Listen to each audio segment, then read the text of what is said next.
students, welcome back. How are you? Hope you are happy. Today we are going to learn about some of the emperors such as Rani Durgavati, Aurangzeb, etc. Let's see about Rani Durgavati. Gondwana can broadly be said to comprise the eastern part of Vidarbha, part of Madhya Pradesh to its north, the western part of today's Chhattisgarh, northern part of Andhra Pradesh, and the western part of Odisha. Durgavati, born in the dynasty Chandel Rajput, became the queen of Gondwana when she was married.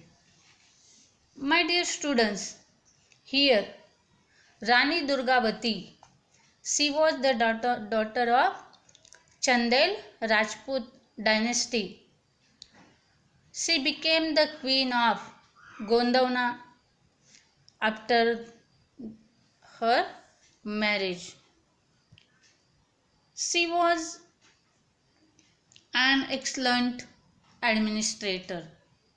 The struggle of Gondwana Queen Durgavati against the Mughals is very important in medieval history. After her husband's death, Durgavati laid down her life while fighting against Akbar, but she did not surrender because she was very brave. Let's see about Aurangzeb.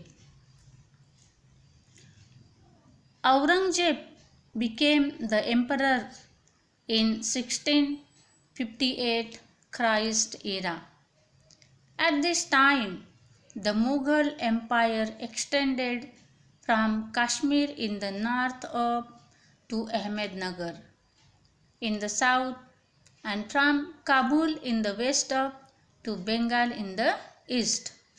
To this, Aurangzeb added Assam in the east and the regions of Adil Shahi of Bijapur in the south and Qutub Shahi of Golconda after he ended these kingdoms. My dear students, here how Aurangzeb expanded his emperor. He added some of the regions to his kingdom,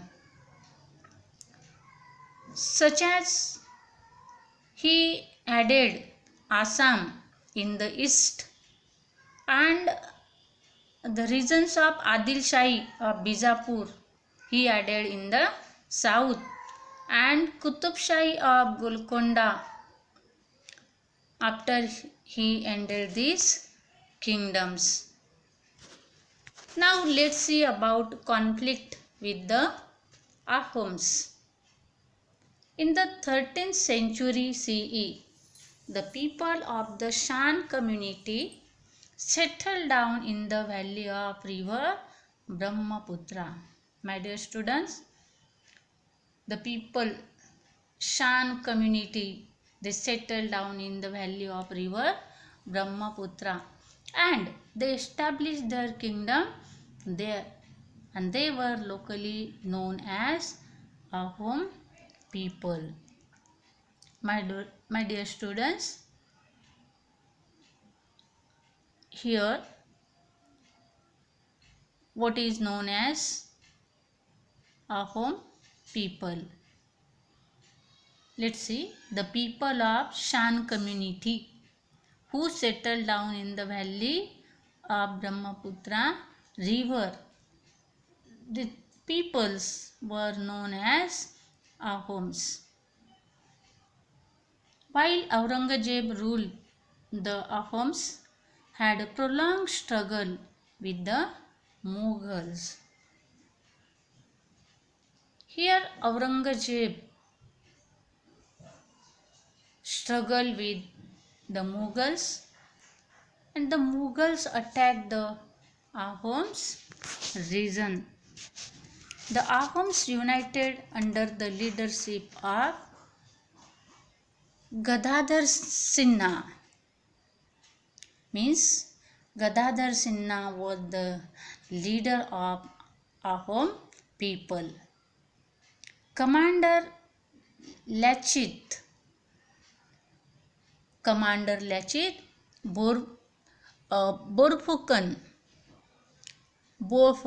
Lachin Borfukan, he was the commander. He gave an intense battle against the Mughals. The Ahoms used the guerrilla technique in the conflict against the Mughals. Here, guerrilla, what is guerrilla? It is one of the technique which is used in the battle. And so here, my dear students, the Ahoms people, they use this technique in the conflict against the Mughals. It became impossible for Mughals to create a strong base in Assam. Now, let's see about the conflict with the Sikhs. The ninth Guru of the Sikh, Guru Tegh Bahadur, protested strongly against Aurangzeb's policy of religious intolerance. Aurangzeb imprisoned him and beheaded him in 1675 Christ era. My dear students, here the ninth Guru of the Sikhs, who is he? Guru Tegh Bahadur. Guru Tegh Bahadur was the ninth Guru of the Sikhs. Remember, Guru Tegh Bahadur was the ninth Guru of the Sikhs, and he protested strongly against Aurangzeb's policy of religious intolerance. So, my dear students, Aurangzeb imprisoned him, means he put into prison him and beheaded him in 1675 CE. My dear students, you will be asked the questions, give reason. Aurangzeb imprisoned him. So answer is here.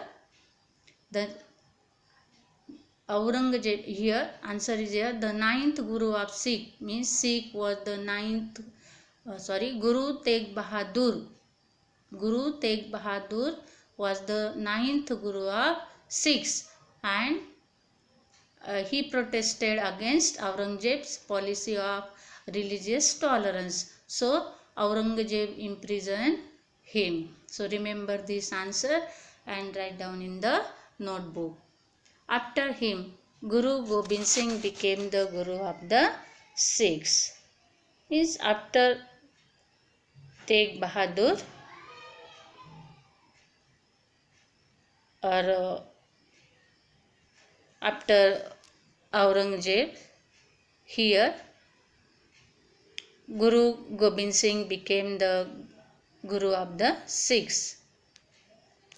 Guru Gobind Singh organized his followers and encouraged their martial spirit. He organized the Sikh youths into a fighting force called the Khalsa Dal. My dear students, what is the Khalsa Dal? Here Guru Gobind Singh, he organized the Sikh youths into a fighting force. This is known as the Khalsa Dal.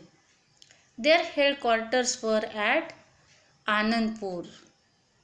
Aurangzeb sent his army to fight the Sikhs. His army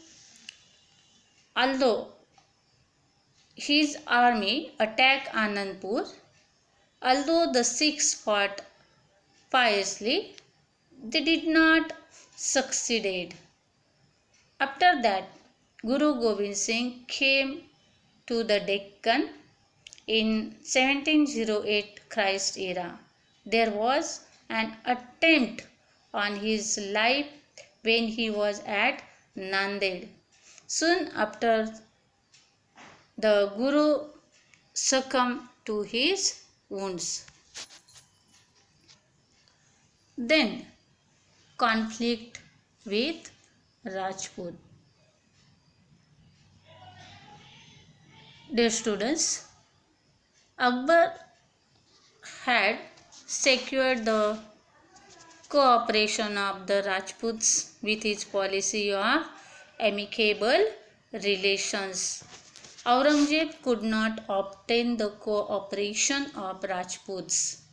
After the death of Rana Jaswant Singh of Marwar, Aurangzeb annexed his kingdom to the Mughal Empire. My dear students, annexed means added. Aurangzeb added his kingdom to the Mughal Empire. Durgadas Rathod crowned Jaswant Singh's minor son, Ajit Singh, as the king of Marwar. Here, Ajit Singh, it means Ajit Singh became the king of Marwar. Durgadas Rathod fought hard against the Mughals. Aurangzeb sent Prince Akbar to Marwar to crush the resistance of Durgadas. Prince Akbar joined hands with Rajputs and rose in revolt against Aurangzeb. My dear students, here Akbar joined with Rajputs and he attacked against Aurangzeb. An effort was made to seek help from the Marathas in Maharashtra. In this revolt, Durgadas Rathod continued this struggle against the Mughals for the existence of Marwar. Now let's see about conflict with Marathas. In Maharashtra, Swaraj was established under the leadership of Shivaji Maharaj.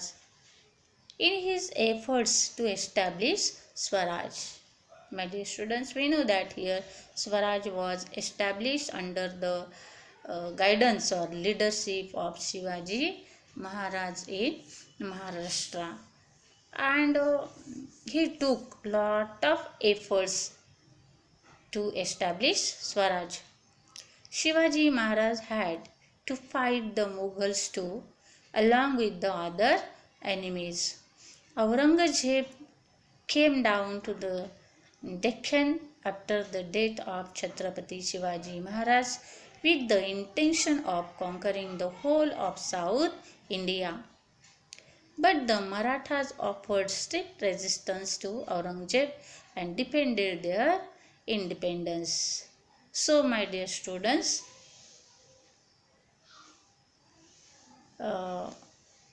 we shall study this struggle later on. Here, I hope you understood this chapter. Here we have finished the chapter. Tomorrow we will see the exercise. Thank you. Have a nice day.